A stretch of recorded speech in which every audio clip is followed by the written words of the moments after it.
Time to get educated on your Second Amendment rights. Welcome to 2 full hours of Gun Owners Radio. Your hosts, Dave Stahl, Joe Germisi, and Michael Schwartz will teach you about firearms, self-defense, and the laws that affect your rights to keep and bear arms. Visit gunownersradio.com with questions to learn how to become a sponsor of Gun Owners Radio and get involved. Together, we will win. Now here's your hosts, Dave Stahl, Joe Germisi, and Michael Schwartz on The Answer San Diego. All right, folks, welcome to Gun Owners Radio, FM 96.1, AM 1170. The Answer. Well, hey, folks, guess what? We got a new show sponsor, Scott Vinson. That's Vinson. Scott Vinson. He's the best. Vinson. Man, that's founding great. Board member of San Diego County Gun Owners. Founding board member. From Coldwell Banking, Royalty, Realty.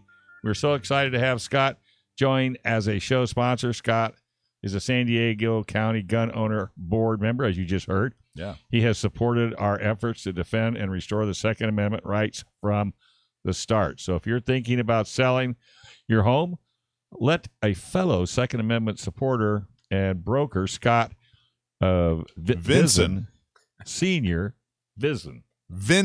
Why do I keep saying Vinson? I don't know. V-I-N. Vinson. Like Vin. Now it's in. Like Vin Diesel, but Scott Vinson. Vinson Senior help you sell your home and find you a new home anywhere in the United States. Give him a call at 619-948-2459. Tell him you heard it right here on Gun Owners Radio. That's Scott, 619-948-2459.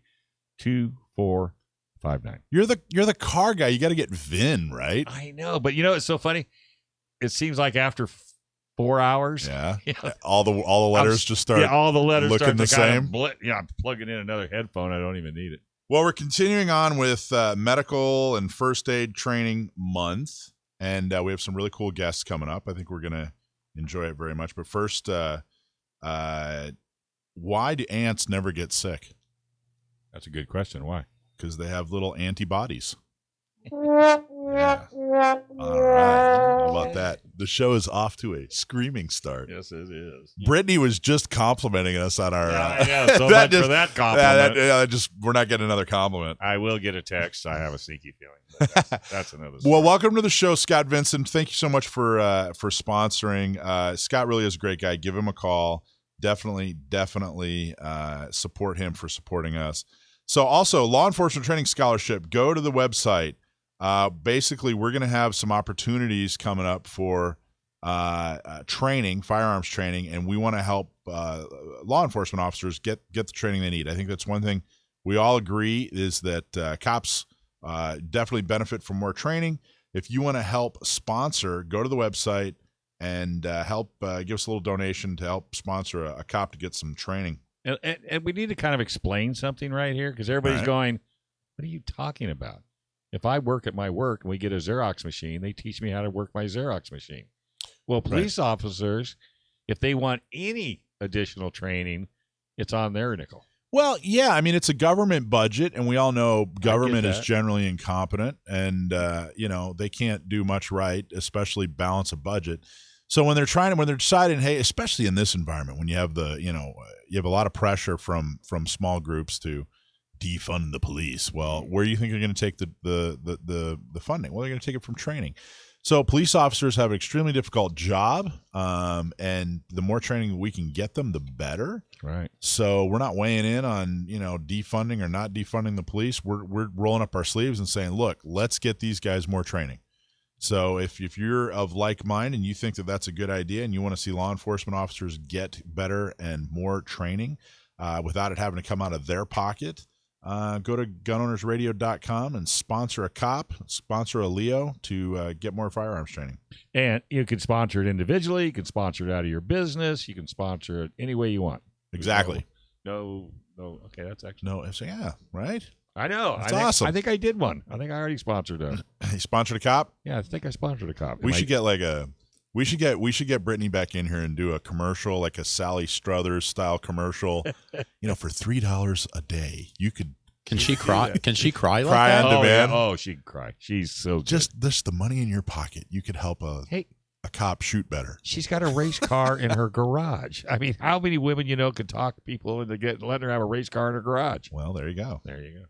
Vote yes on the recall. Listen, I got to tell you guys, how about a little bit of tough love? If the governor, Newsom, who's horrible at everything, does not get recalled, okay, if he survives this and wins, it is going to be the fault of the people who are arguing over which of the 42 candidates is better. Mm-hmm. I'm seeing this all over the place. 2 people, 3 people, 4 people who are all going to go and vote yes on the recall are spending time arguing with each other over, which one of the 42 is better, rather than finding more people to go vote yes on the recall. If the vote happened today and the polls are anywhere near accurate, the governor's staying in office. Let that sink in. I know. Let that sink in for a second. You can sit there and do your hand wringing and say the polls are not accurate and the darn liberal media, but the reality is this.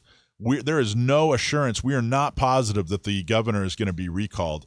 And every second you spend arguing over, well, I want this, I want ABC rather than XYZ, is a waste of everyone's time. You have to go get more people to vote yes on recall. Okay, I need you to help me because I heard something on radio. You too, Joe. You might have heard it on radio. But if you lost or haven't gotten your ballot, you can go down to the post office and they'll give you one. I think that's probably true. I don't know that. It's California. You could probably print your own out. It doesn't matter. Well, I heard that too. Well, you know what? You could go find a drunk felon in his car, just borrow one of his ballots. Well, see, and that's the thing too. And is that true? You can go to the post office and get one. That I haven't heard, but I heard that just the other day. It's not surprising to me. What I would do is contact if you don't have your ballot, I would go to the registrar of voters. Absolutely. Registrar of voters. But I like the point. The point you made last week, though, I liked a lot, is people need to find 10 friends, 10 family, 10 buddies, and get them to vote on this recall. Yes. Because, again, the first question, do you want him recalled, yes or no? If that doesn't win, the other 47 people don't really matter. They don't matter. And I got to tell you, argue all, vote your conscience, vote whoever, whatever. But the winner of that 42 or whatever, 47, however many people, they're not even going to get 30% of the vote. No.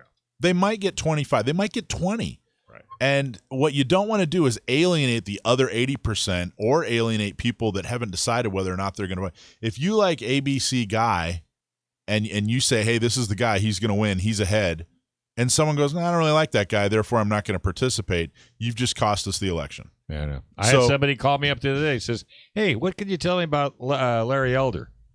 Because I'm a radio guy. Yeah. I said, "Google him. There you go. Do your homework. Do whatever." But the important thing is get 10 people who weren't going to vote to come in and vote yes on the recall. A couple of weeks ago, I did a mic drop on the Marietta police chief, Tony Conrad, and we did a press release that went out on Thursday that already has. It's already got a national, what's it called? Bear Arms, Right to Bear Arms I can't remember. Anyway, they already did an article on it. Already did a national article on our press release talking about the psych evaluation that Marietta is requiring before you get a CCW. Mm-hmm. So that's getting traction. We basically said, hey, look, this psych evaluation is not a psych evaluation. It's a personality test. Mm-hmm. That's all it is. It's got it right in the title.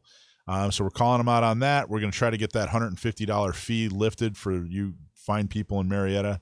But we need your help. We need people to be aware of what's going on in Marietta. And tell 10 friends. Yep, and contact the police chief and say, hey, I disagree. But we're going to start meeting with the city council members. They've already reached out to me. And we're going to talk about why charging someone $150 for a CCW in order to test their personality and then not even use that test to factor in whether or not they get a CCW might be a bad idea. That might not be the best of ideas. Exactly. So that's what's going on, man. We got all kinds of cool. We got a couple great guests. We do. We got Wyatt and Lindell from Strategic Operations. They're going to talk about hyper-realistic training when it comes to medical emergencies, people bleeding out, that sort of thing, car accidents, bullet wounds, all kinds of fun stuff. But you never know what you may roll up on. That's right. But they have some really cool stuff. So hang out with us. So find out what stress inoculation means with local training company Strategic Operations. Stress inoculation.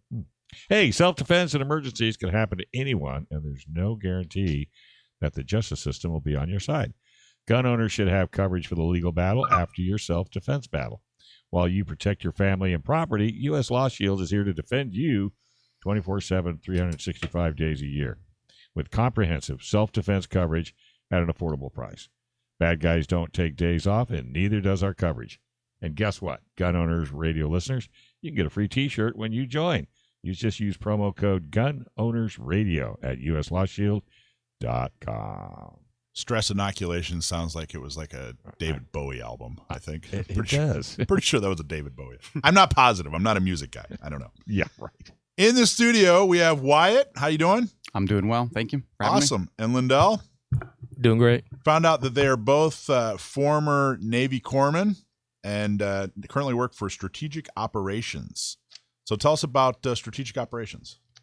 Well, it's a tactical and medical training company here local in San Diego. They originally started with Stu Siegel Productions, and they were doing... Oh, yeah, the studio over there. Open the restaurant. Yes, we're all waiting for the diner to reopen. With the remember the fried fish? It was like the size of a whale. It was awesome.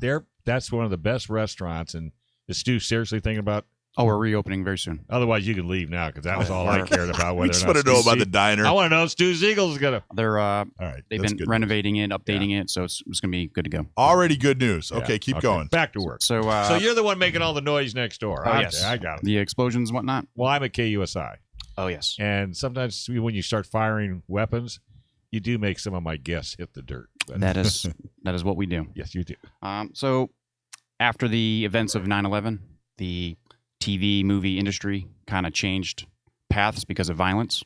Right. So the owner said, "Hey, we're going to go into tactical and medical training." Right. And we had all these different sets and props and the ability and the weapons and cash, and he had the ability to create these realistic villages and realistic shoot houses and hotels or whatnot. So the original SWAT teams and SDPD and DEA were the first ones that were contacting Stu for this type of training. And this was after 2001, 2002. Because Stu was a producer, but if you don't know, B movies. Yeah. And they were good. I'm not saying they weren't good. Yep. And he built that diner, if I'm not mistaken, because he made his people work like kind of late at night. Mm-hmm. And he just built them. And I think he used it as a set and probably in a couple of movies. He is such a patriot. That guy is such a patriot. He's a great boss. Yeah, he really is. So you guys are Very both corpsmen, or as President Obama would say, corpsmen, right? Corpsmen, yes. Isn't that, I remember that. you remember that? Yep. How warm and fuzzy. and Corpsmen. wanted and valued did that I make had you not feel? heard that. Yeah, he was on in a press conference, and he referred to, I forget who it was, but he referred to them as corpsmen. Corpsmen. So, Commander in Chief. now what do you do at this side of that? So I'm the medical training program manager at Strategic Operations. Okay. I've been there for 5 years. Oh, wow. So I help assist, coordinate, plan all the different medical training for all the different customers and training audience. It could be the local fire, EMS agencies and law enforcement, and then to our federal tactical teams. And then we also have numerous contracts and clients with the federal government, with the Navy and the Army and Air Force and whatnot. Does this all without advertising. Yeah, I know, it's amazing. But tell everybody, what exactly is a corpsman? So corpsman is a Navy medic, let's say. The Air Force and Army, they have that term medic, but in the Navy, it's a corpsman. So it's a specialized medical provider, and you join the Navy, and then you go to school, and depending on what type of track or specialty you want to become, and then you get assigned to either a ship or a submarine or with the Special Forces or with the Marines. Is this kind of, don't take any offense because I don't know for sure, but would this be the level of a nurse or higher? No, it'd be a little bit lower than a nurse, depending on how much training or what type of training. Because a corpsman can become a surgical tech, a dental tech, a advanced like IDC provider. Gotcha. You could be working in an OR as a surge tech, or even cleaning teeth. So there's numerous types. It just depends on which MOS you decide to travel down. There's a couple different levels too. I mean, there are submarines out there where the only medical guy on the submarine is a corpsman. Yeah, and that's what I was going to say. Our corpsman did quite a bit because that was the only guy we had. So that's called a IDC, Independent Duty Corpsman. So they go to a specialized school where they can go onto submarines or ships or with special operations, and they get a specific type of training. Yes. Okay. And there's no the reason that there are no medics in the Marine Corps is the Marine Corps. Correct me if I'm right, or if I'm wrong. Correct me if I'm wrong. Don't correct me if I'm right. The Marine Corps is a corps of the Navy, just like the medical corps is a corps of the Navy. Yeah. So the Navy takes their corpsmen, their medics, and assigns them to Marines. Yes. And that's that when Marines, need to get patched up, it's someone in the Navy that's doing it, right? Saved this for Sam the gunman. So he's. How do you think I know this? He's the one that taught me. So let's talk to Lindell for a second. So you've been with the program for how long? 4 years now. Oh, you're just almost actually September will be my 4th year here. Yeah, no kidding. And so what is your position at the facility? I'm the subject matter expert for the cut suit. So whenever they sell a cut suit, it comes with a 3-day course, 8 hours a day, and I'm the main guy that they send. And what is it? A cut suit? Cut suit subject matter expert course. Cut SME. suit. SME. So each cut suit sale includes this 3-day training course. So we send Lindell will fly anywhere, international or domestic, and go teach for 3 days how to use the cut suit. So they become a SME on the cut suit. What is a cut suit? It's like it's like an Asian dish. Comes in a bowl. Get a nice bowl of katsu. It's really, really good. I had a little sauce. I seen he drug in this corpse. Well, I think what we're going to do, we're going to look at the cut suit in the next segment. We're going to talk about it. Can we use a demo? I don't know if I can. So they just have to just cut me. I don't know if I'm going to fit in the suit. So the cut suit is a human-worn surgical simulator that a role player will wear. Gotcha. And then the medical providers, the corpsmen, the medics, they can do these interventions and procedures on the cut suit. Gotcha. So what niche do you guys fill in the industry? Like, what do you guys do better than anybody? What problems are you guys solving in the industry? Our training is very realistic. The trademark is hyper realistic. So we add this level of stress and level of training so that our customers are really immersed into the training, and we try to take the notional out of medical training. We want everyone to do the correct procedures and not just talk about it. Do you want to start an IV? Do you want to drop a needle in their chest? Do you want to do a chest tube? So all these interventions can be done on the cut suit, and we make all the medical training products we actually create here local in San Diego. We have a medical fabrication team that creates all these they're handmade molds and sewn. So all of our products are made, and we use them for the training to keep the training real, to keep it very realistic, so that kind of put a little bit of fear in there. Yeah. Yep. And having a studio, like Stu Siegel, the facility. Yeah. I mean, all you can see in the outside is the diner and like the front gate and the flags, but there's a lot going on back there's there. a lot going in the back. So what makes us truly special is how many different teams we have to help conduct the training. So we have a role-playing department where we bring in our role players, our amputees, and our cut suit actors, and our shooters. Then we have a professional Hollywood makeup artist that can do the moulage and make everything look very real. And then we have our armory team that has all the weapons. We have a pyrotechnics team where we can do the IEDs and RPGs and all the simulated explosions.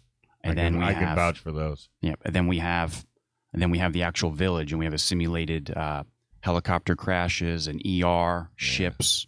And we put all of this together, and we make a pretty good training. Do you ever take people on tours? Absolutely. Because you really need it. Yeah, I want to tour. You're all welcome. Oh, yeah. You're all welcome. Well, I want to go down and see Stu. All right, the only time I got a chance to go in the back lot, look at this pickup truck that he had in 1932. I don't know if he still has it. He was trying to talk about selling it. He's got a bunch of stuff. He's got lots of cars. So who are your customers? Who comes to you guys? So we support the law enforcement all in California, all the different fire agencies and fire departments, different EMS, medical schools. We support many different types of units from all the branches of service, FBI, DEA. So you're busy. Our training calendar is very, very busy. Yes. Very busy. We have students from overseas as well. The paramedics from Australia come every summer. Wow. We've had students from Well, is it their summer or our summer? Because they're in Australia. It was our summer. our summer, their All right. winter. That's Yeah. important. Yeah, the flip flop. Yeah. That's why they come.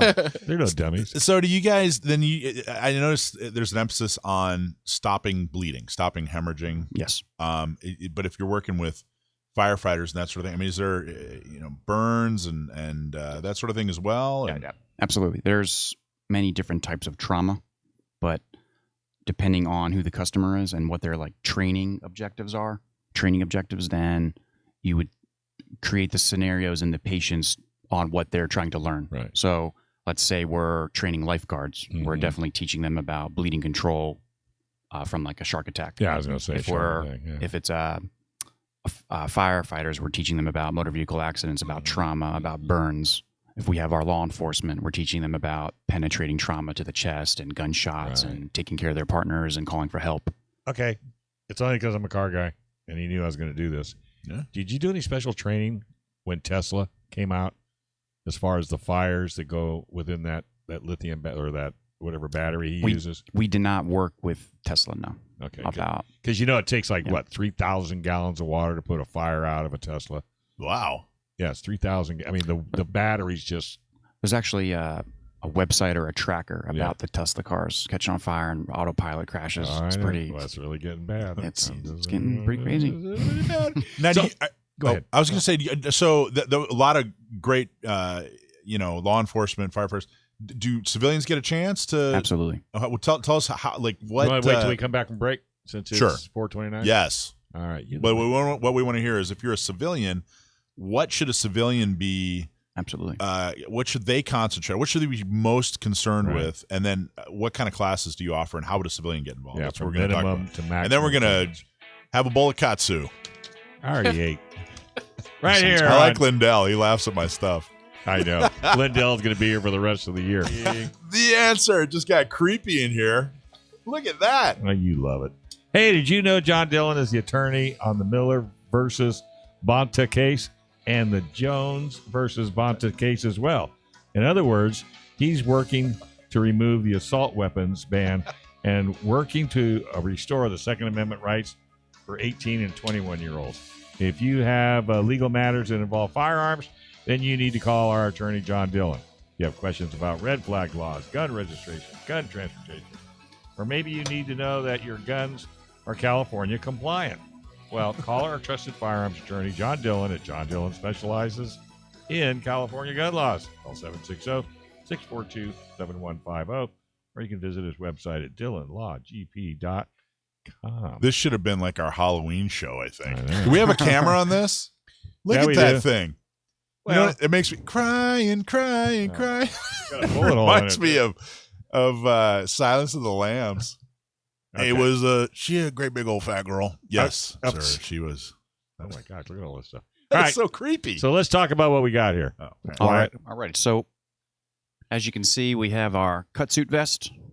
This is the human-worn vest that the role player will wear. So, and then on top of that would be the skin behind Lindell. So the role player would wear the vest, and then the skin goes on top of it.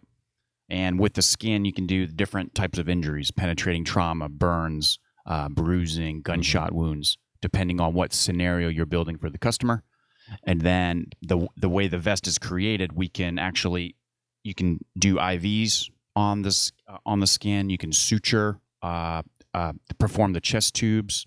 You can do the emergency crike where you cut into their trachea to put a tube in their throat. Jeez. You can drop needle decompression for collapsed lungs. So all these different procedures you can do with the cutsuit.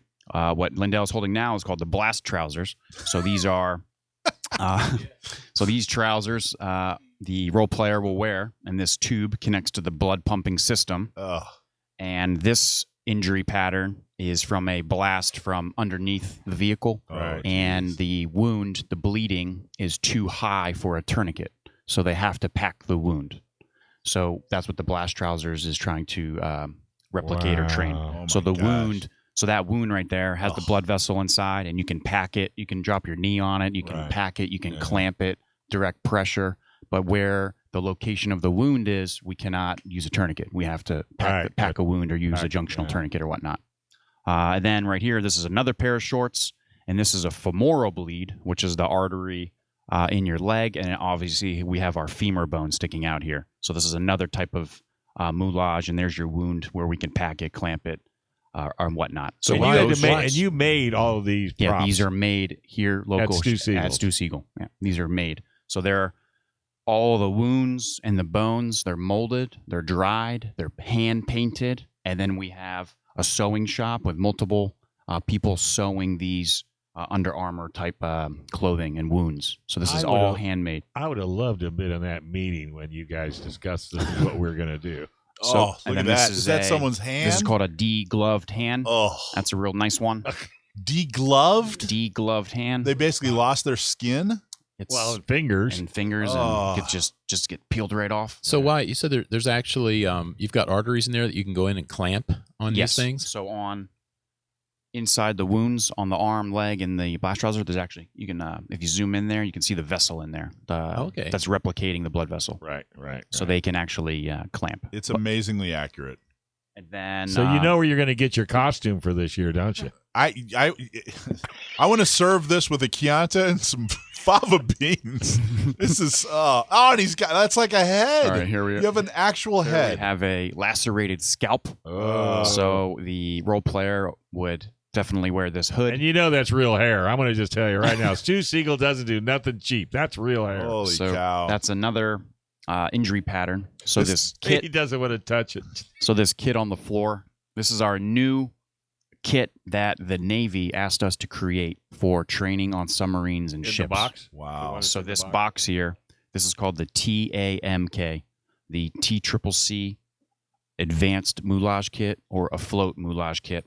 So the Navy contacted us and said, we'd like to get these certain injury patterns and wounds to train on our ships and submarines. Can you create this kit? So this kit is the final outcome of that project. So, and it you actually have designers working on premises. Absolutely. We have an R&D team, and we have doctors and surgeons that work for strategic ops, and they give us their input. And then we get input from outside, like training proctors and instructors from different agencies in the Navy, and they say, hey, we want to make these types of wounds. This is what we're seeing. Can you do it? And then we say, yeah, of course. So what wounds do we have in that kit then? I saw arm injuries. What else do we have? So we have we have burns, blisters, broken bones, open fractures, gunshot wounds. Here's a closed fracture. That's a pretty awesome one. Okay. So that's you've got an open fracture in here somewhere too? Yes. So that's a closed, the bone sticking out. That's a closed fracture there. You see the bruising and you can actually touch those bones. Here's an open fracture. And you can put these sleeves on their lower leg or their lower arm, depending on what. I don't know. What am I feeling? This is a what? Internal fracture. That's a closed fracture. Oh, yeah, that is pretty fractured. Broken. If I were to describe this, I'd say Lindell, quit laughing at his jokes. Will you just quit laughing at his jokes? Yeah, just won't stop. And also, wear this around the house. This is grab the super comfortable. neck bleeder. Grab that neck bleeder as well. And also in the kit, we'll have these cards so that you can give the role players a card and say, hey, this is the injury. This is where it goes. This is how you'll act. These are the signs and symptoms as well. Right. So this device here, we call this the multi-junctional bleed trainer, the MJBT. So this one, we can put it on their neck. We could put it in their armpit or put it on their belt line. Somewhere that can't be tourniqueted. Very there good. You go. Wow. So this, very good. He's good to go, like this guy. Look at that. Let me see. Look at that one. Big old hole. Mike, what? I just threw that one right there for you. Don't throw like these bloody wounds at me across this. So with that multi-junctional, it's in our junctional areas of the body where a tourniquet will not work. Right. So we have to pack it with a specific hemostatic agent called combat gauze. And that connects up to your backpack with the pump. Exactly. And so they pack and treat that until you stop pumping, until it stops bleeding. Right? So the blood pumping system. I bet it even pulsates. We do have one in development, but this backpack one, it has a key fob, so you can press it on and off. So you could pulsate it in a sense, but so when you have the key fob, the role player can hold it, or the proctor or the instructor would hold it. Gotcha. So if they effectively pack the wound, they can turn off the blood. And so everybody needs to understand, you don't sell kits to the general public. You sell training. No, we sell kits as well. Oh, you have kits too, like a absolutely. home kit? Or, We sell. I mean, are you talking about medical supplies? well, like say for the off-road industry. I do an off-road show the very first hour. And when they're holding a big event for a lot of people going off-roading, would you have a kit that would maybe fit that scenario? No, we have medical products for training, yes, and medical training courses. I thought you were speaking about but you don't sell supplies. like I could have it and throw it in the back of my Jeep in case I have an accident. No, we go You do through the other training. distributors. Yeah, we do the training, yes. And I think that's even more important than buying the kit, because once the training's over, then you can say, and if you're interested in getting a kit, we recommend going here or there. Okay. Exactly. I think the training is the most important. How often do you normally train, let's say, any major group? I mean, do you do it more than weekly? Weekly. We have customers weekly. Wow. So do you what kind of by the way, every injury that you handed me, I immediately put my fingers in it. Did you guys? Yeah, I noticed. You just like get this uncontrollable urge to put your fingers in whatever injury. I know it's gross. What kind of feedback? I mean, this stuff is amazingly realistic. When experienced people come in, maybe they've been in combat or maybe they've been, firefighters for a while. When they come in and see this, what kind of reactions are you guys getting? A lot of positive reactions when we have the older or seasoned, the seasoned or salty or sandy people come through training. Yeah. The comment is, I wish this existed when I was going through training. And let's go back 1 inch farther, because you're showing us injuries right now, right? And he's sticking his finger in it, and he won't touch it, and everybody. But when you're showing it to the student, you got a whole lot more going on around you besides, look, here's a little wound. You got the noise, you got the smoke, you got the players. I mean, if you're replicating a car accident, they're going to think it's a car accident. Yes. Yeah, with the body laying there, you got actor. See, so that's the way to.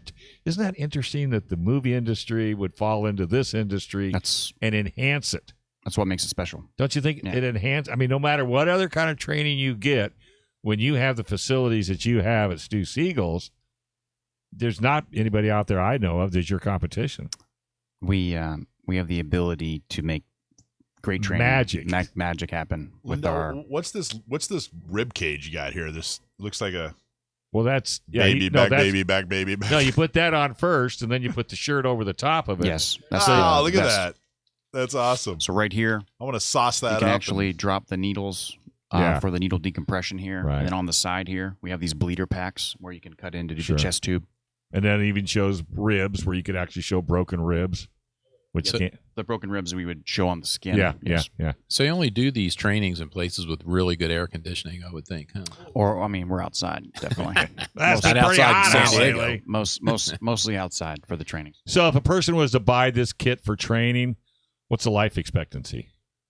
I mean, how many times can you poke it? Oh, numerous times. Yeah. So what's special about that 3-day training, we teach how to repair the suit, how to do the maintenance on it, and how to clean it, exactly. So if you take your time and you have a good attention to detail and you repair it correctly, it's going to last a long time. Yeah. So are those cuts then, where the cut suit has been cut? Yes. Is that what that is? So those were cuts from chest tubes, and then once you wash it and it dries, then you use silicone and alcohol to clean it, seal it, and you do the silicone and let it dry. You know how it's like you, Joe? You've been using that same target for the last, 22 years? Yeah, there you go. Just a little silicone, some tape, and you're good. You're good. You don't need that one comes from their Ed Gein package. You just can't leave it alone. No, I'm not going to leave it alone. I know. As soon as I seen all this stuff, I thought, oh, my gosh, this is going to be good. This is awesome. You guys are phenomenal, man. I'm telling you. So if somebody wanted to... Civilians. They wanted to, how would they get a hold of you? So if you Google strategic operations, we have a contact us as well. Okay. We have all the social medias. Right. And you can see online everything exactly. you do, too. You can see the, all the different socials. Yeah. And then with our different EMS and LE different websites, they can actually find the different trainings that are available that we conduct as well. And we just scratched the surface. We just scratched. But you have a Band-Aid for that. Oh, yeah. You scratched the surface. I get it. That was nice. for you. Yeah, that was for you. All right, guys. Hey, it was awesome having you in. Lindell, you'll need to talk a little more next time. So, Cajon Valley Union School District Board member Jim Miller joins us to talk about the El Cajon kids stuck in Afghanistan. Did you know law-abiding gun shops? I know. Did you know law-abiding gun shops and manufacturers had their accounts shut down because of virtual signaling companies that guns are inappropriate? Well, shutting down lawful businesses is wrong, which is why we are so excited to have 365 Glacier Payments as a 10-ring partner. 365 Glacier Payment specializes in serving companies in the firearms industry. And if you have a business that accepts credit cards, give them a call today so you can enjoy the peace of mind that your accounts won't be shut down and also enjoy the best rates. Visit their website at 365glacierpayments.com.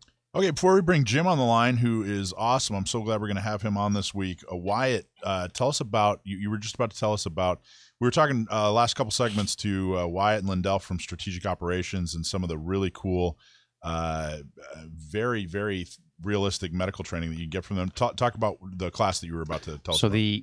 For our gun owner population and range safety officers and anyone who would like to learn how they could save a life or control bleeding, we have a course called TECC Leo, and it's a 1-day, 8-hour course that was created by the NAEMT, National Association of EMTs. It came out last year, and we teach this course to numerous customers, agencies, departments, and we have an open enrolled class every other month where anybody can take it. They don't have to be an LE. They don't have to be EMT. It's open to everybody.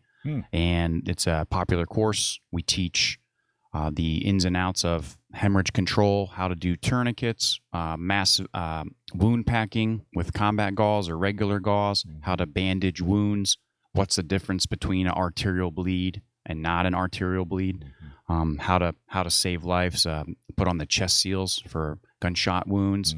And we teach it's the morning time is skill stations and PowerPoint presentations, and then in the afternoon we run a few trauma scenarios, patient simulations, and there's a written test. They get a 4-year certificate, and it's it's a national approved course and approved by California Post as well. And where do they go? What's the website? Strategic Operations under medical training. It's called TECC Leo, and it's also on the NAEMT website under education. You can locate courses in San Diego as well. All right, cool. Okay, so we've got Jim Miller on the line here, and Jim is one of our San Diego County gun owner board members. He's also a school board member for Cajon Valley Union School District. So, Jim, welcome to the show. Hey, guys. Thanks for having me back on. So, hey, what I wanted to talk to you about, because, being a gun show, we typically talk about gun stuff, but occasionally we talk about other things. And last week I think I heard it on Carl DeMaio, where they were talking about a group of, I think it's 20 kids or 20 students from Cajon Valley were stuck in Afghanistan with all the stuff that was going on. So I thought I'd call and ask you about that, see what you could tell us. Sure. So it starts off with the fact that Cajon Valley, our district was the most impacted district under the Obama administration with refugees from the Middle East. We already have a pre-existing Middle East population of Chaldeans, which are Iraqi Christians, and in the decision of the federal government, they thought that placing additional Middle Easterners into the East County would be a great idea. Of course, most of the refugees are currently Muslim, so not knowing the history of the Middle East, apparently the federal government decided to mix those two groups.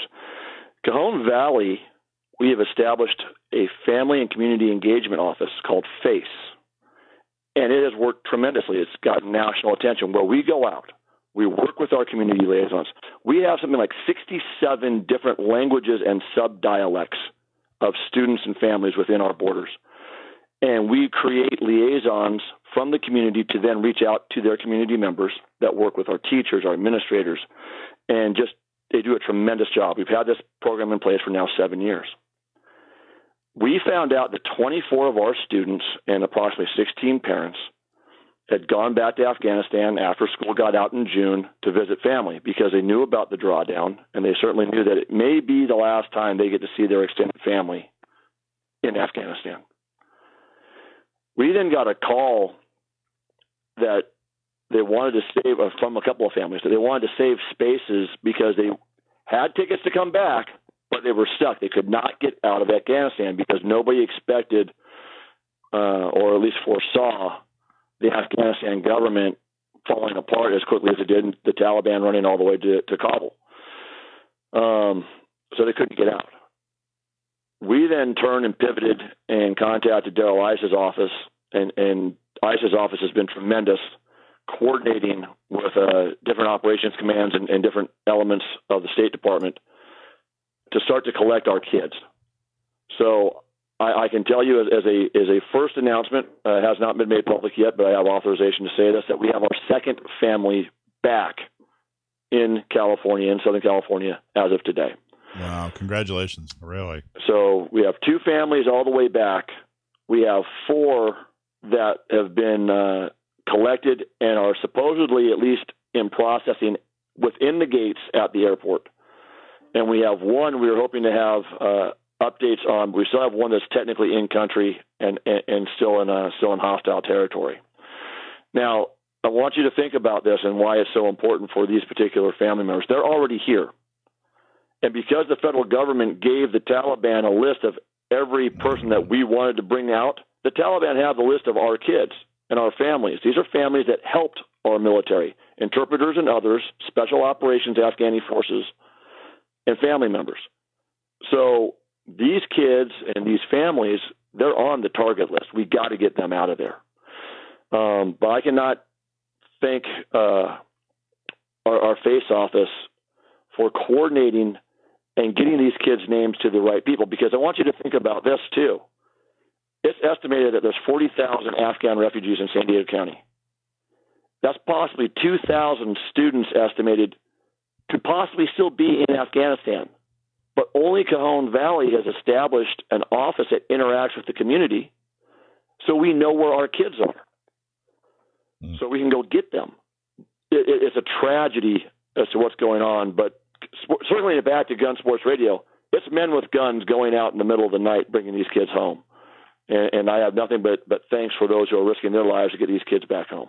So they were, what an amazing story. So the families were, I guess the question is, were they led to believe, or were they just under the impression that this was, that they'd be protected by, American military when they went over there, and then they were kind of left hanging once they got there? Is that an accurate way of putting it? I would put it this way. When you were a kid, did you ever travel with your family back to see family in other parts of either the country or maybe in a different country? Sure. That's exactly what these people did. Just like any other summer. They get out on June 17th.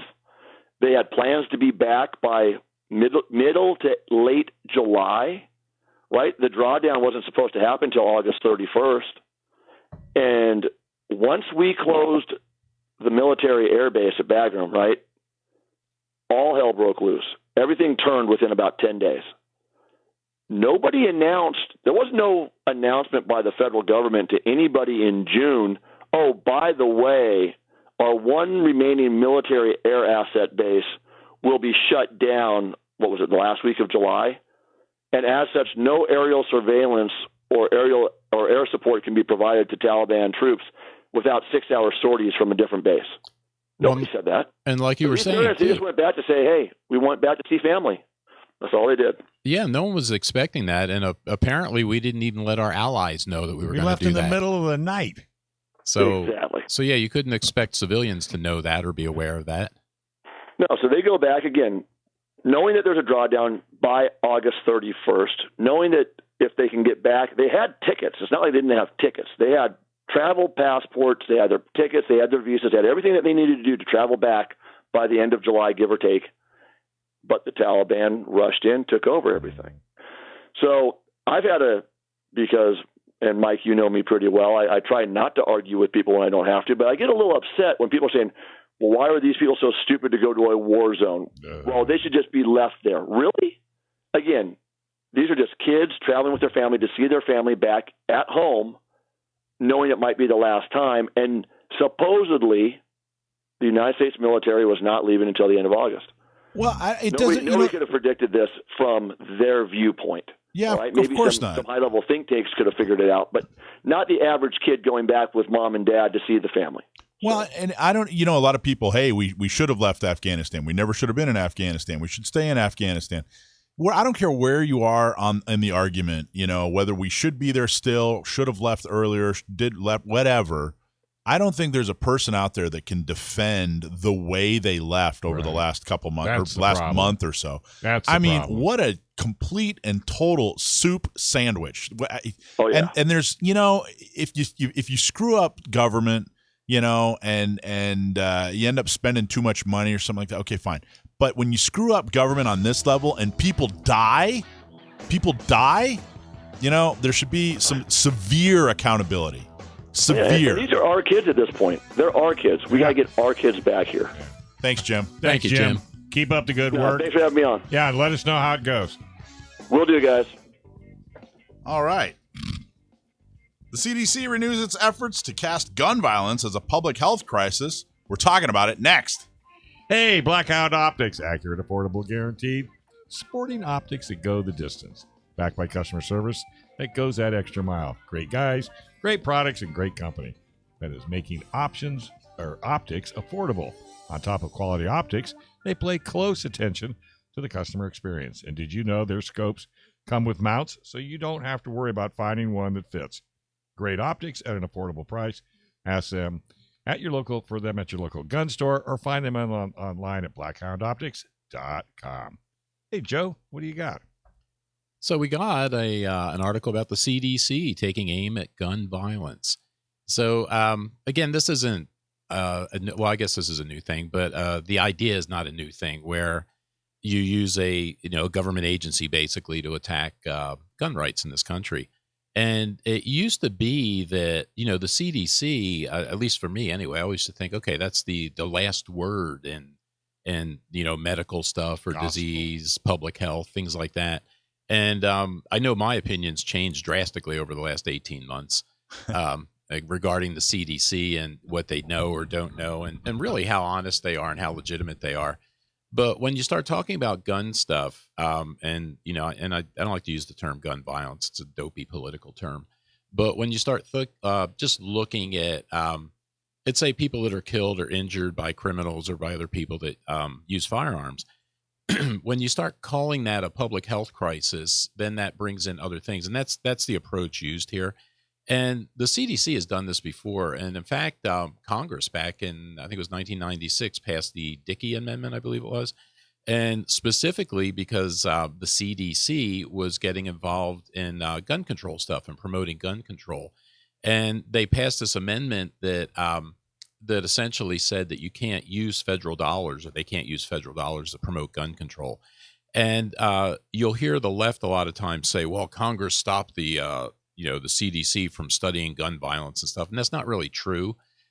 What they said was you can't use that to promote gun control. They said nothing about you studying gun violence. And they actually went through and they clarified that in 2017. They said, no, you can still study this stuff. You just can't promote gun control. The problem with the CDC is they get, I think, way outside their swim lane, I guess is a way to say it. Like you've seen a lot of this in the last 18 months. The moratorium on eviction orders, say, because of COVID, they got involved in that. It took the Supreme Court to step in and say, no, you really don't have that authority to do that. The same thing. They said, we don't care.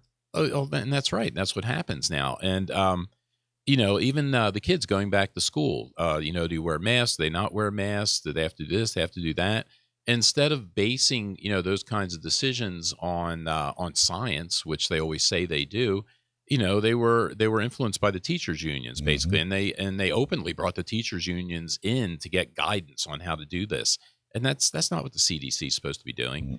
And in terms of looking at guns and that kind of stuff, there's a new director there, which I didn't realize she was a Biden appointee, Dr. Rochelle Walensky. Oh, yeah. Has been on, and there's if you take a look on Google or YouTube, you could find the CNN interview where again she talks about the epidemic of gun violence and everything that's going on, and how the CDC has to step in. And it's interesting because she talks about involving gun control activists. in this effort here to try to help out and make us safe, because that's making us safe is generally the approach that we take, right, on the left. That's why we're doing everything we're doing now, right, to make us safer. That's why we've lost a lot of our liberty and a lot of our rights in the last 18 months. It was But you all to can't make be us safe safer. if you have liberties. Well, again, You might hurt yourself. yeah. Well, it's interesting with this, like the safety thing is interesting because again, anyone and one of the points I looked at too with if you watch the CNN interview, this woman, like a lot of them on the left, are completely clueless when it comes to firearms in the community and the things that go on. And just talking about safety, any of us, probably anybody that's involved with firearms, knows that in general, safety has been getting better and better and better for decades, due mostly, through the efforts of the NRA and other pro-Second Amendment organizations like that promote safety. And the whole gun owner community that's probably one thing that everybody's together on is safety and promoting that.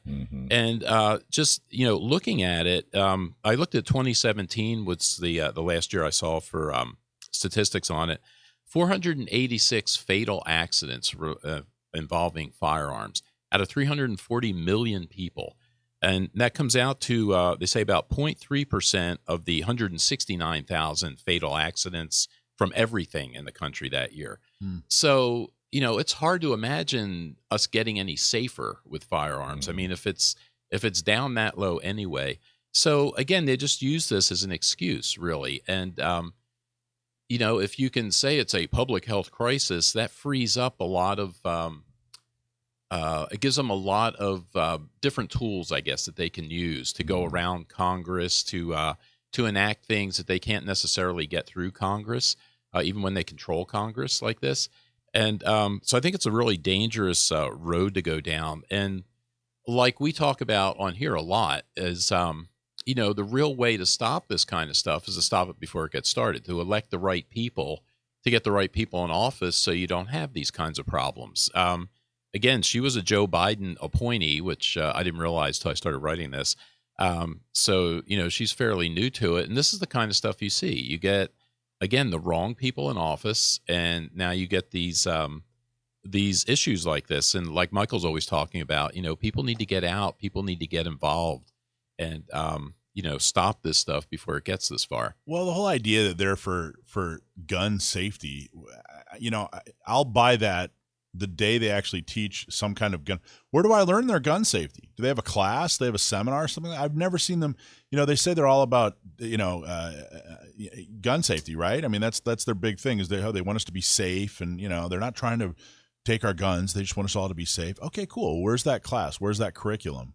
The Brady organization, they don't teach any kind of gun safety or anything like that. Yeah, none of those folks talk about gun safety. Yeah. If you look for gun safety, One Action, they don't teach that. Yeah, gun safety is all the pro-Second Amendment groups. The NRA is a big safety organization, and so are all the other ones. We do look at all the stuff we do with San Diego County gun owners, just related to safety, the shooting socials, and all those things.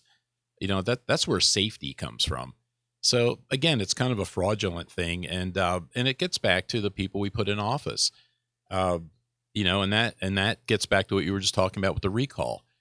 People need to get out there, people need to get involved, and you need to get other people involved, and you need to stop this stuff before we lose. Once you lose this stuff, it's gone. It's not coming back. So you guys have a medical background. What are your thoughts on the CDC? What role should they be playing in the U.S.?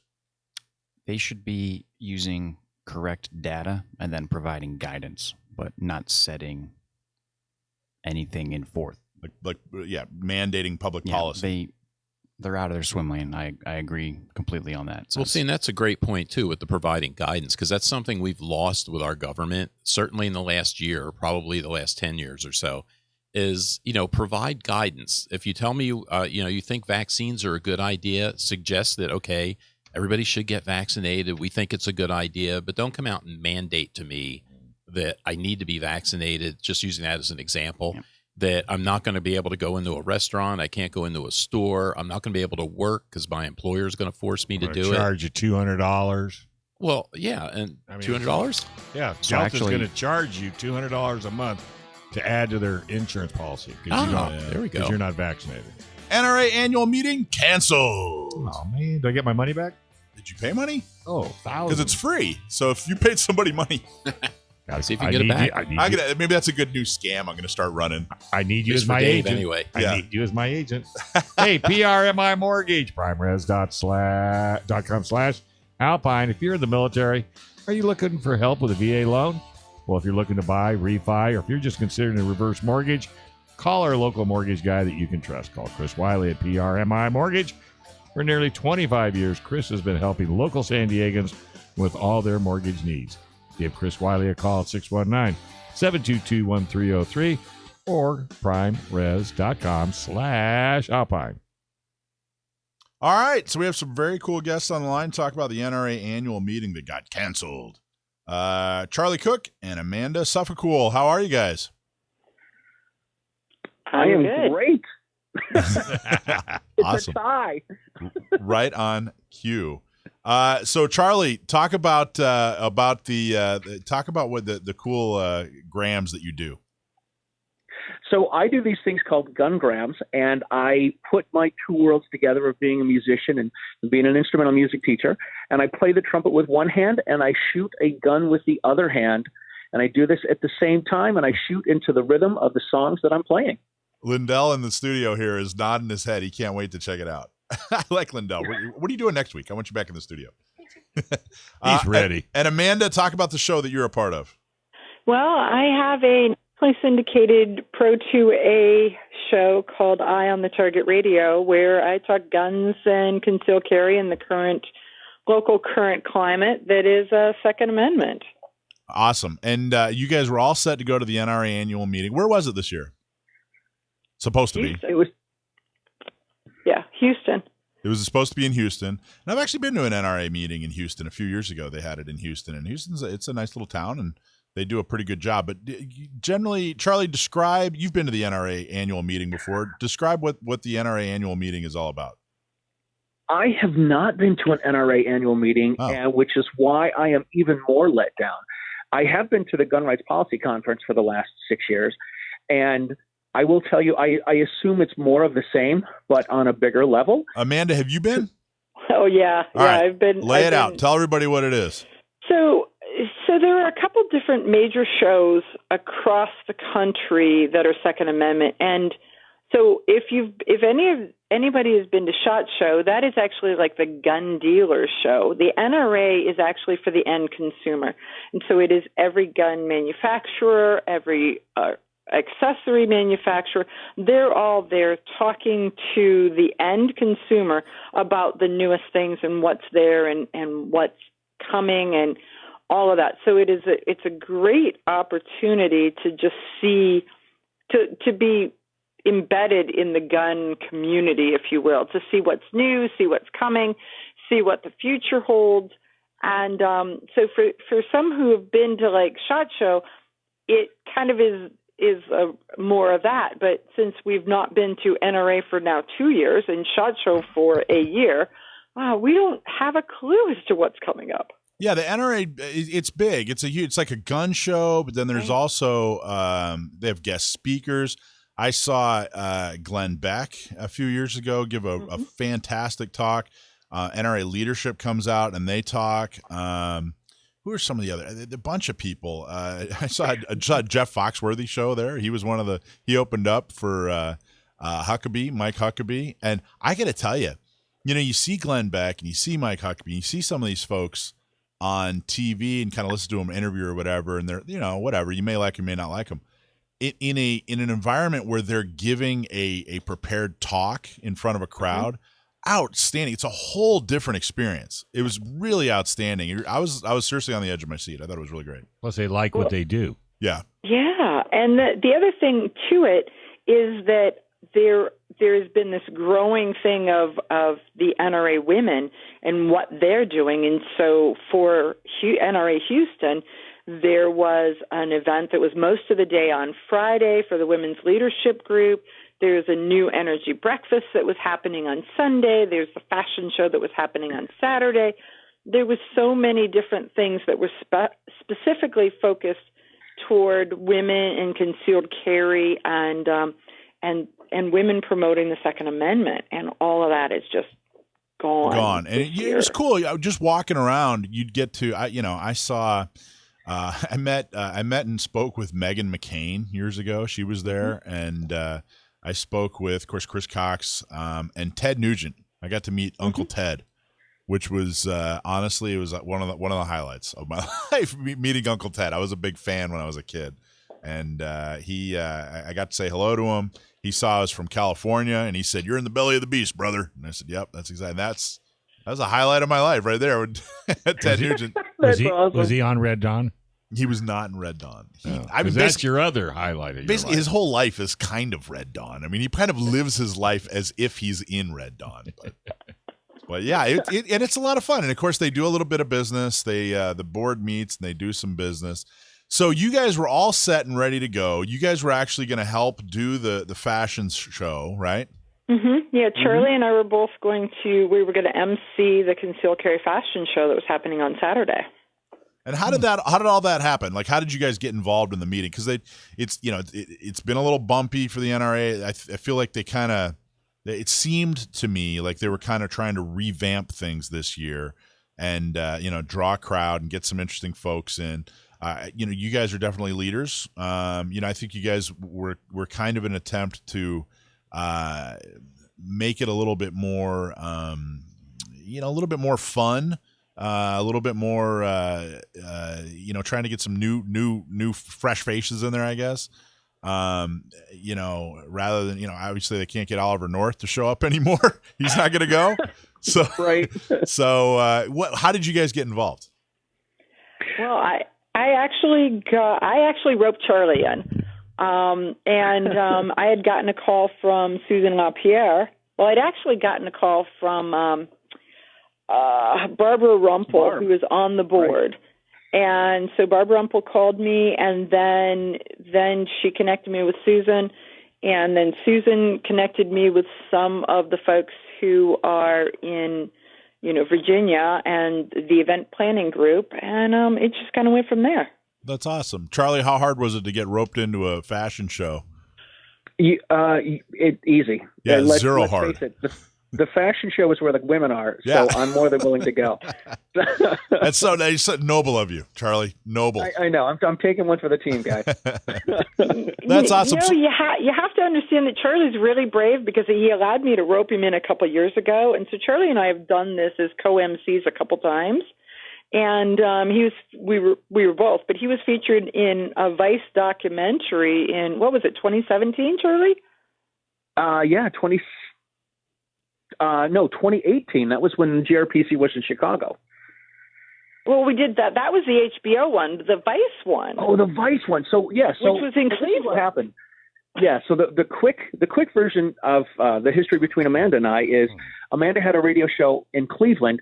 And she put something on Facebook saying she wanted to talk to instructors in every state. So I contacted her and said, hey, I'm an instructor in Massachusetts. She has me on the show, and I think the show goes well. I did listen to the show, and she's like, hey, that guy was kind of fun. We should have him on again. And then she never called. Oh, boy, we've all been there. Right. So then I start writing Shotgun with Charlie. Yeah. And I was asked to speak at the Gun Rights Policy Conference in Tampa, and I was standing around talking to some people, and I see Amanda's name, and I'm like, I think she's got that radio show that I was on.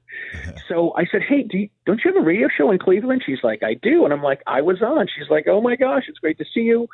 And honestly, it was like old home week. We went out to lunch while we were there. And then, we kept our friendship and kept in touch. And she's like, hey, I'm doing a fashion show in Cleveland. Do you want to come be part of this? And I'm like, yeah, absolutely. Done. No problem. And Charlie, honestly, everybody listening, Charlie is really a fascinating guy. His story is really interesting. He's a very interesting interview. We did a Magnum episode with Charlie. I don't remember when. Back in the spring. Yeah, back in the spring. Yeah, it was about a year ago. And so if you go to youtube.com/gunownersradio and check out our Magnum episodes, Charlie's got a fascinating story. And it was really, really interesting interviewing you. And I think you guys, I haven't seen you guys MC together, but I could totally see it because you both are, full of personality and have a lot to say. And I could see you guys complimenting each other really well. And we're completely irreverent to one another. So it makes it so much fun. So they cancel. Why did they cancel the show now? Well, they canceled the whole show because, frankly, they had moved it from April to September to begin with. So it is always in the spring. Yeah. And so they shifted it back because there was a couple different things, and COVID was a big piece of it. Then a couple weeks ago, we started to hear rumblings, and I'm not an official spokesman for the NRA by any means, so don't take this as anything on the official. They sent out a press release, but we started to hear rumblings that there were gun companies that are in states that are starting to lock down, and they have concerns. Do they send their employees? Do they lock them down for 14 days afterwards?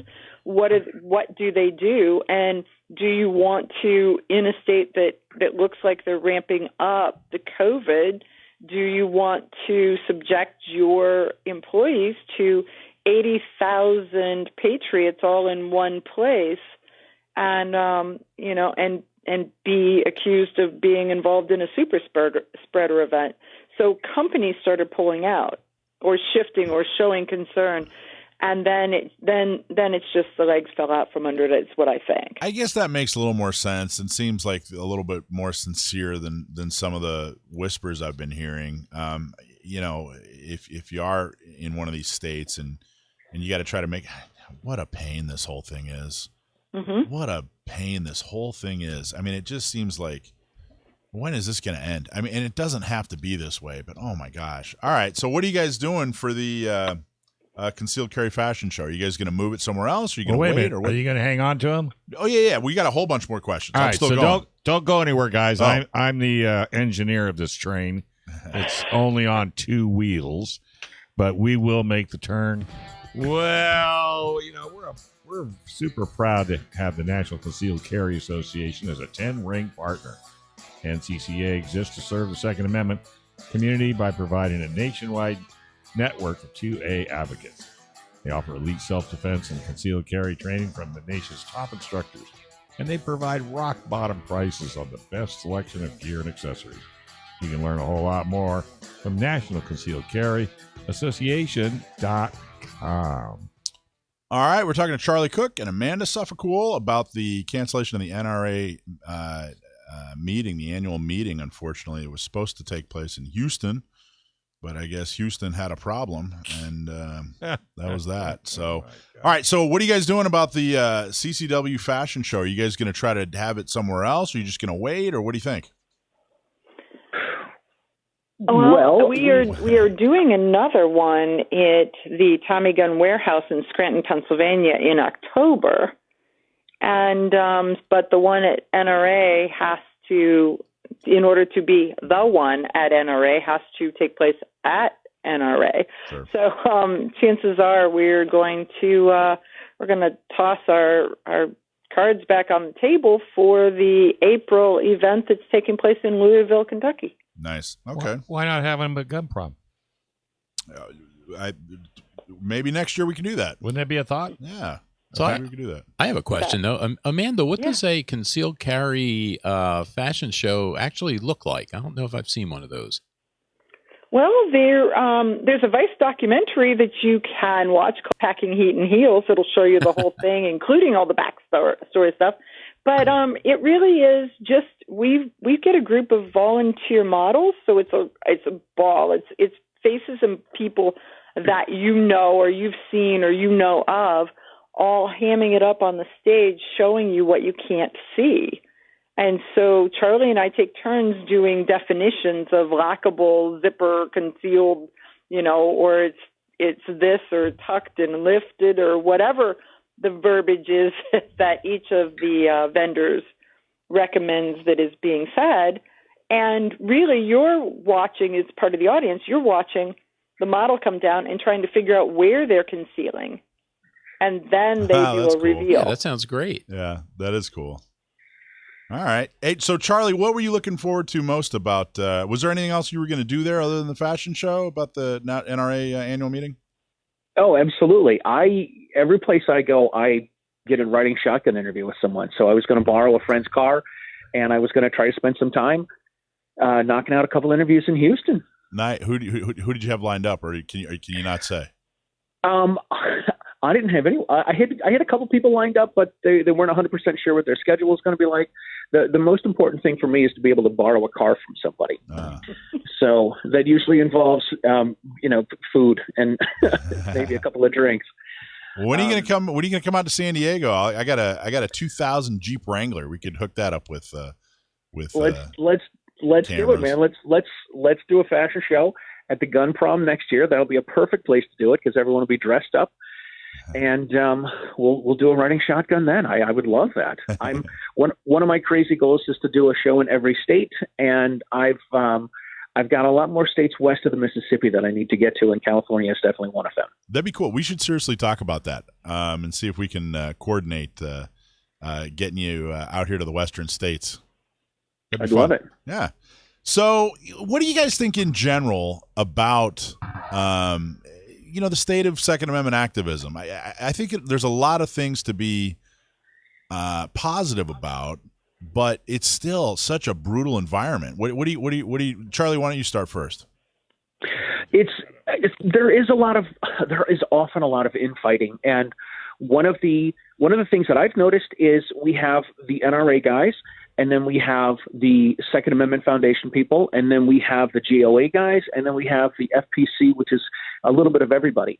And what I think we really need to do is to find a way to get everybody together. The reason is when you talk to someone who's not a gun person about gun stuff, all they assume is the NRA. And part of me thinks we need to keep the NRA around because they do take a lot of heat for stuff. Like nobody says, "Hey, you're a member of the Second Amendment Foundation. We've got to go after you and take all your guns." It's you're a member of the NRA. We have to do something about this. And I do think that we need to support them, and I do think they need to figure out all the stuff that they need to figure out and where all the money's going to and all that. But I do think we need to find a way to keep them around because they do take a lot of flack and they do take a lot of heat off of these other groups that are doing, I hate to say real work, but that are doing the real work. And the NRA does like to come in and write a check towards the end of some legislative process and take a little bit of credit. Did you just hang up on me? Nope, I can still hear you. No, we can still hear you. Yeah. Hey, so Amanda, what are your thoughts on the current state of Second Amendment activism in the United States? Amanda. I couldn't agree more. Maybe they did hang up on her. Anyway, well, I actually tend to agree with what you're saying, Charlie, for sure. And I think you're being very candid and direct about everything without being insulting. I think a lot of people, you're right. The NRA does do that. Kind of comes in at the end and writes a check and then, claims victory like they've been there from the beginning. But I don't think you're saying that in a critical way. You're just saying, hey, everybody's got their role to play, their advantages and disadvantages, the way we're doing things. We definitely don't want to, throw the baby out with the bathwater when it comes to the NRA. That's probably absolutely. It's probably a pretty good way of putting it, don't you think? Yeah, listen. When a football team wins the Super Bowl, everybody on the team gets a ring. Yeah. And it doesn't matter if you're the quarterback or you're just some blocker. I hate to say some blocker, but do you know what I mean? Like the guys that play the line, they don't have a glorious job, and it's not glamorous. But the quarterback, the running back, the receivers, all those kinds of guys, they get all the glory. Everybody gets a Super Bowl ring when I think people would be surprised. I think activists would be surprised at how much communication there is. What the hell just happened again? Hey, Amanda, are you back? How much communication there is between organizations at the higher levels. I mean, all this, all this team. I'm on team this and he's on team that, and we're going to sit there and argue. That all it does. I think those guys would be surprised, and it's a big waste of time. That everybody should just pick a spot on the field and play it as hard as they can. But yeah, absolutely. I mean, the SAF does a ton of stuff in legal stuff, and they don't. You were talking about what do the anti-gun wackos do for education? Well, the SAF doesn't. I don't want to say they don't deal with education, but they don't deal with. They don't. I know they had training division for a while, but it wasn't the main focus of what they were. They were, hey, you know what? We fight legal fights. We're in courts and we're filing legislation and we're filing amicus briefs and they're doing all of the legal work and fighting those battles so that the rest of us can deal with all the rest of the rest of the battles we have. Yeah, and I think that's great too, Charlie, because the everybody has their role to play.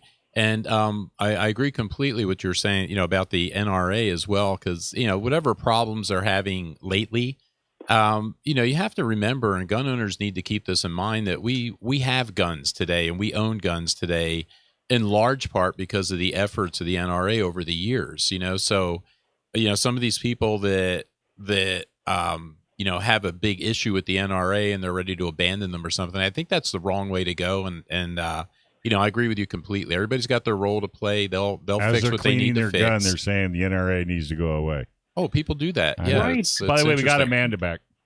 Good. All right.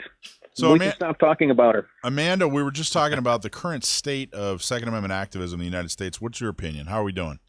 Well, there's a couple different things. One is this whole NRA thing. The interesting part is that you got to look at the NRA and the troubles they're having is almost like they're having a divorce from their marketing team and their PR firm. And who is better to make you look bad than somebody who knows all the inside? Mm-hmm. So there is that piece of it in amongst all the other stuff. Not saying they don't have their troubles, but I'm saying that you can, that there are different factions that are fighting over who gets custody of all the friends, who gets custody of the kids.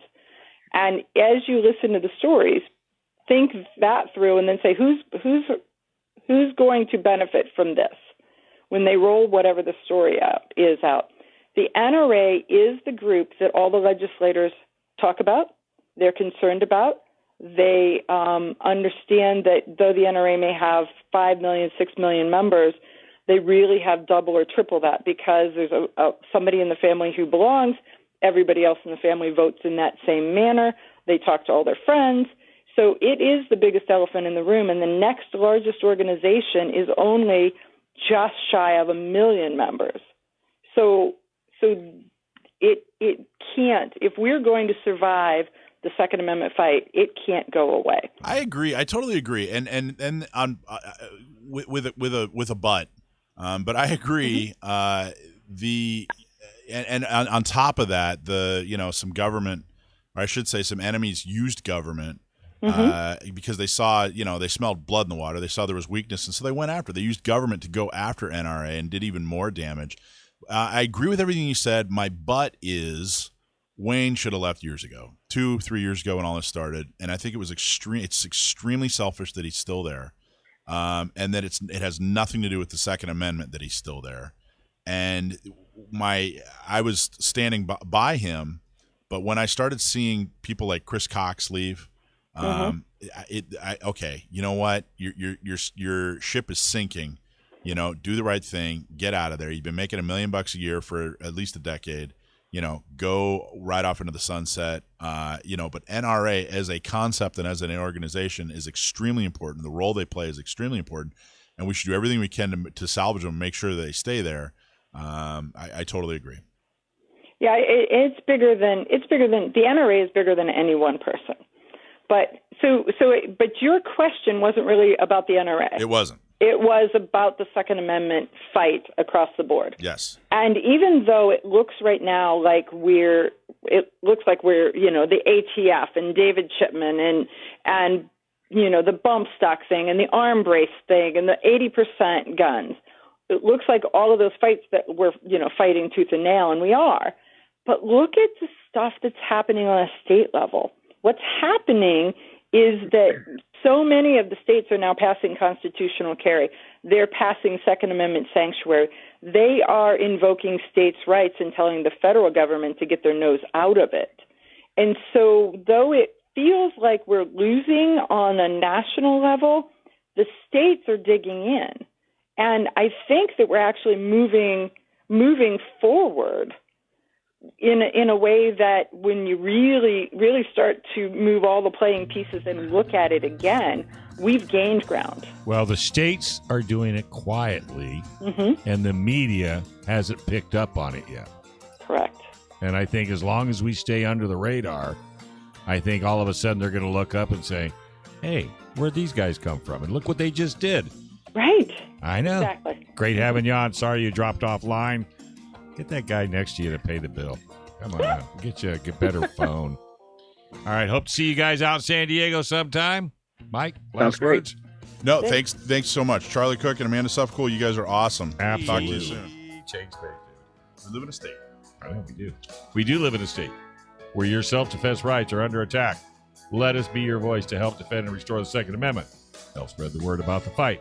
There's 2 easy things you can do. 1, like and subscribe to the show on YouTube, Facebook, Spotify, Instagram, the podcast, or whatever way you like to listen to the show. Number 2, leave a 5-star review on your Apple Podcasts and Spotify. It helps boost the show and puts it in front of a whole lot more people. We appreciate that. All right. So everybody's favorite segment, Boom. Sam the Gunman on Stump, my nephew. What's up, man? How you doing, Sam? Pretty good. How are you guys? Fantastic. Every week, somebody sends in an email and asks a question, a gun trivia question. And we take that question, and if we read it on the air, you get a hat or a T-shirt. If you stump my nephew, you get a front sight membership, which is basically pistol, rifle, shotgun, carbine training for life for no additional cost, except I think what do they charge, like a $50 a year? If you take it, you get like a background check. Anyway, full disclosure, there's a small, tiny fee. But it's a lifetime of instruction. So, without further ado, Sam, this one comes from John Petrolino in New Jersey. Do you know who John is? No, I have to confess I don't. He's a writer. He does a bunch of Second Amendment stuff. In fact, I just sent you an article about Marietta's police chief, and that was written by John Petrolino. So he sent us a message that he wanted to stump my nephew. So all the way back on the East Coast, he wants the people you don't even famous people in the Second Amendment industry you've never even met want to stump you. How does that feel? Well, you know the show goes terrifying. around the world. You do know the show goes around the world. I do. All right, terrifying. Well, okay. Here's his answer, here's his question. What is this right? The way Rich? Just okay. What is the Colt Junior in 22 long rifle or 22 ACP? What is the Colt 25 ACP? 22 long rifle or 25 ACP? What is the Colt Junior?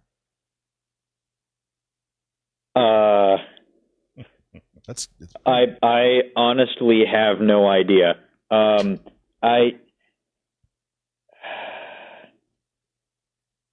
Yeah, you know what? I'm not even going to try. There, I'm familiar with the Colt Ace, but I think that's a completely different thing. What's the Colt Ace? That was a 22 conversion kit for 1911s, but I'm guessing the Colt Junior is something completely different. It's completely different. All right, you ready? Let's have it. The Colt Junior was inspired by the 1908 vest pocket hammerless pistol designed by John Moses Browning. After World War II, Colt allegedly designed a new vest gun, but it was too expensive to make. They outsourced to the Spanish company Astra Unceta y Astra, and they had a model, the Astra Cub, which they essentially rebranded as the Colt Junior. They manufactured the Colt Junior in Spain from 1958 to 1968, stopping importation due to the 1968 GCA.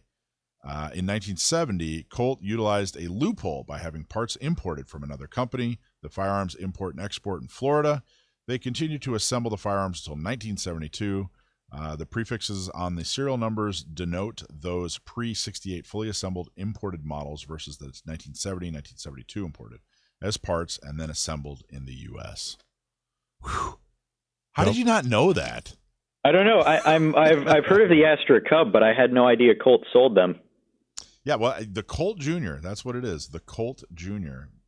Interesting, huh? A vest, pocketless, hammerless. Even when you're not right, pistol. You learn something. Yeah. Yeah, that was a really tough question. Thanks for sending that in. Thanks for airing the question, you guys. And as you said, Dave, it's either I get the question right and wow everyone, or I learn something. And I've been learning something pretty frequently lately. They're getting harder. Okay, so I don't even know what a vest pocket hammerless pistol is. What's a vest pocket? Oh, vest pocket. Vest. It fits in a vest pocket. Yeah, there you go. Those little pockets on your vest. That's what people, back when people had more class and War didn't vests. have to come up with new names for things, that's what they called micro-compact concealed carry pistols. Exactly. Wow, all right. So, your P365 or your Springfield Hellcat or whatever, that's sort of in that same class of something basically pocketable that someone would carry around in a vest pocket because people wore vests Well, then. I don't know. Han Solo had a vest. That guy open carry. No, he didn't have that kind of vest. Drop leg open carry. And he was wearing a vest. I love that gun. I don't know if his vest had any pockets. Maybe that was a problem. I love a vest with pockets. Got to have some pockets. They all have pockets for your watch, Yeah. for your change, and for your little gun. All right, Sam. Awesome job. Thank you. Sorry you didn't get it this week. There's always next week, but good job. Well, thanks very much for having me on, as always. Yep. Take care, buddy. Have a good week. Too. So this past week was super, super busy. Wednesday, we had the Orange County Gun Owners meeting up at Artemis. And Artemis is an awesome training facility. If you live anywhere near Lake Forest, which is basically right next to Irvine, Artemis has this beautiful facility. It's all virtual training. So it's like 300 degrees of these giant TV screens. And you go in there and they run you through scenarios. It's very, very cool. But we had our monthly meeting there. Gene James from San Clemente, who we've had on the show here, he came and spoke about his Second Amendment sanctuary city resolution that he got passed in San Clemente. And we had a room full of people. It was standing room only by the end, 45, 50 people, took a tour, got involved, talked about how, committed to helping with the recall, committed to helping with the shooting socials up there. It was also the first meeting with our new executive director up there, Steve Mills. He's our new executive director in Orange County, and he did a fantastic job running the meeting. And then the next night was Riverside. I'm sorry, San Bernardino, and again we did a first aid class, a stop the bleed class. So if you came to the meeting, we talked all about the different things that are going on in San Bernardino. And then we had some pizza and then did a stop the bleed class, which was very, very informative and awesome. And the guy that did it also sold these blowout kits that he has. It's really, really great. And then Friday was Riverside's monthly meeting. And proud to announce that in a 24-hour period, Riverside County, they also announced their new executive director, Carla. If you're out there listening, thank you so much. You did an awesome job. Carla Talley. Carla, very, very proud. Do we have a drum roll? No. Okay. Carla announced that they set a new record by signing up 11 new members in one day. Wait a minute. There's no mic drop? In Riverside. What's that? There's no mic drop? No. I'm leaving. Okay. It's on my phone. I mean, we're not. You drug me all the way to the end. And there's no mic drop. Not well, I don't want to spoil you with mic drop. But but she actually sent me. So you remember? I don't know if you remember a couple of weeks ago, Carla tried a pickleback on the air for the first time when we were talking about picklebacks. Did she? Was it on air? She tried it. Well, we were on the air. She was. Yeah. But she sent me a video. So in celebration, she did she sent throw me, up? She did not. She enjoyed it. What did you Thank you very bring? much. She sent me a bottle of Screwball. Yeah. Which is peanut butter flavored whiskey. Joe already looks skeptical. Yeah. It's good. It's good. I promise. It is not. I forget. It is. Don't hate. It's called Screwball because some pitcher. Who's the pitcher that started this? Come on, who's the pitcher? Dizzy Dean. No, some pitcher. Who's Anyway, the pitcher? Screwball, peanut butter flavored whiskey, and she sent me a bottle of creme de banana. So she wants me to do a little banana peanut butter With not on air. With the I'm not pickle gonna do it on juice? You can't. Where's the pickle juice? Do you do that with pickle juice? Oh, that's a good question. Where is the pickle juice? I don't think you mix banana with. I would totally do peanut butter and pickle because I No, love you would not. peanut butter pickle sandwiches are awesome. You not do not joking. Eat peanut butter pickle. Peanut butter and pickle sandwiches are awesome. I'm telling you. Sour pickle or sweet pickle? Like a dill pickle. Not like the bread and butter pickles. Okay, you know my wife just threw up on the floor. What? Why would she do that? She hates pickles. Well, if you hate pickles, if you hate anything, I whatever like you pickles. mix it with. I like better, but I can't. No. No, I'm telling you. I know. One of these days we'll get together. Yeah. And we'll eat peanut butter. Because I can't say no. That's an awesome date. Until I try it. By the way, it's David Wells. David Wells, that's the guy. Wells. David Wells, who, if you know anything about David Wells, if you followed his career at all, if you've seen a picture of him, no surprise that guy has a whiskey company. He looks like a guy who has a whiskey company. But Screwball Whiskey. They're not a sponsor or anything, but Carla was so Have you ever excited. tasted that? Either one of those? Absolutely. Yeah. So that's why you're not with the banana. Is that why they're way over there in your little cubby hole? Yeah, Well, look at this one. He's already frothing at the mouth. But Carla was so excited about their accomplishment. If you live anywhere near Riverside, if you live in Riverside, if you want to get involved, go work with Carla. She's running that organization. She took the bull by the horns and is killing it in Riverside already. That's awesome. Her first meeting, and she set a record. That's amazing. We're all very, very proud of her. I don't fully understand why, after she did all the hard work, she sends me a gift, but I'll take it. Well, the Screwball actually is from Ocean Beach, so that's kind of cool. It is, yeah, Ocean Beach. It's a local San Diego brew, or I guess they don't brew it. What is that picture is on the front? What would you say? That is it looks like a sheep.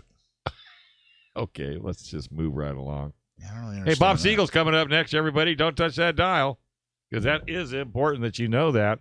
And we really want to thank, first off, hey, subscribe to our podcast. Just search Gun Owners Radio. You'll find us. Leave us a 5-star review to help the word get out. And please support our local sponsors, San Diego County Gun Owners, U.S. Law Shield, the Dillon Law Group, PRMI Mortgage, Blackhound Optics, 365 Glacier Famous, Scott Vision at Coldwell Banking, Royalty, Realty, and National Concealed Carry Association. Can't thank Joe Germisi, Michael Schwartz, Sam the Gunman, and the brother behind the brother, Brendan Thomas, and Studio Diners opening up in November. Mark that on your calendar. Oh, let's go. Stu Siegel, right around the corner. That's where we met, Studio Diner. Remember that? I know. Stu Siegel's not around the corner. Bob Siegel's around the corner. They're related. Two of my favorite folks.